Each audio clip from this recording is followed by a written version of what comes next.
Adlaw nga Martes karon mga kaigsuunan, petsa 28 sa bulan sa Hunyo tuig 2022. Ang pagbasa kinutlo gikan sa Ebanghelyo sumala ni San Mateo, kapitulo 8, bersikulo 23 ngadto sa 27. Misakay si Jesus sa usa ka sakayan ug mikuyog kaniya ang iyang mga tinud-an. Unya mikalit paghuros ang usa ka kusog nga unos ug nasudlag tubig ang sakayan ug hapit kini malunod apan natulog si Jesus. Miduol kaniya ang mga tinud-an ug gipukaw siya. Ginoo, tabang malunod na ta. Si Jesus mitubag, nganong nangahadlok man mo kaayo pagkagamay sa inyong pagsalig. Unya mibangon siya ug gibadlong niya ang hangin ug ang mga balod ug mibanos ang kalinaw.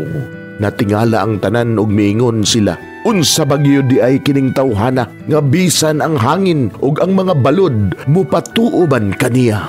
Mga igsuon, ang Ebanghelyo sa Ginoo. Daygon ikaw, o Kristo.